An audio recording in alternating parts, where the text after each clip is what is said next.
Bonjour, c'est Johan de la Révolution des leaders. Aujourd'hui, je vous partage mon comité des sages. Un comité des sages, ce sont des personnes que vous consultez quand vous avez besoin d'aide ou d'inspiration. Générique.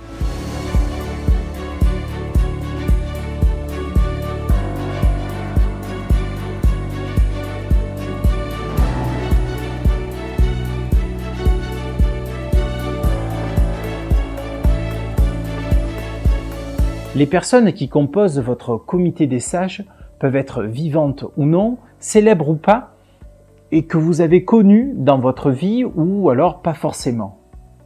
En introduction, je vous ai parlé d'une consultation auprès de ce comité. Vous l'avez compris, il s'agit d'une consultation virtuelle.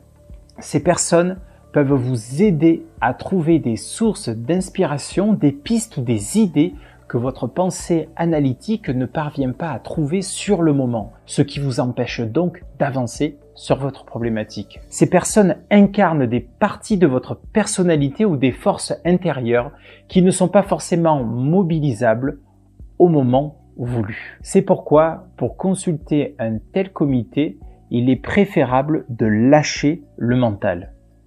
Aller marcher dans la nature ou alors entrer dans un état méditatif. Pour entrer dans le vif du sujet, je vous partage mon comité des sages qui est composé de 5 personnes. La première personne, c'est Albert Einstein, que j'ai choisi pour sa puissance d'analyse, son ingéniosité, pour voir les choses que personne ne voit, pour son imagination et sa créativité. Je consulte donc Albert Einstein quand j'ai besoin de sortir de la boîte, d'ouvrir mon champ des possibles pour trouver des solutions innovantes.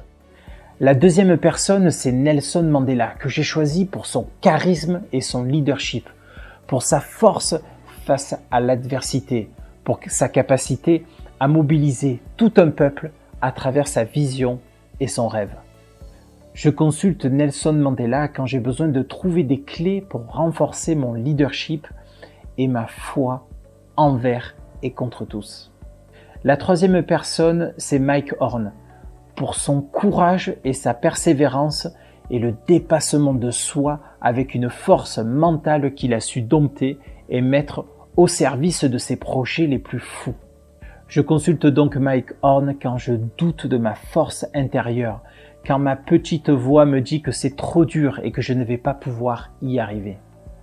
La quatrième personne, c'est Pierre Rabhi, que j'ai choisi pour sa profonde sagesse et sa grande humilité et humanité. Et enfin pour son engagement envers la protection de l'environnement. Voilà, je consulte Pierre Rabhi quand j'ai besoin de me connecter à ma force tranquille et continuer mon chemin pour construire un monde meilleur à mon échelle et sans me laisser démotiver par l'ampleur de la tâche. Le fameux colibri. La dernière personne, c'est ma mère qui n'est plus de ce monde et que j'ai choisi pour sa protection et son soutien envers et contre tous, sans aucune forme de jugement ou d'analyse et pour son amour inconditionnel. Je consulte donc ma mère quand j'ai besoin de m'assurer que mon action ou que ma décision est bonne pour ma famille et pour moi. Et voilà, il ne vous reste plus qu'à trouver votre comité des sages à vous. Ce que j'ai pu faire et que vous pouvez faire aussi de votre côté, c'est d'imprimer une photo de chaque personne et de l'afficher dans votre bureau.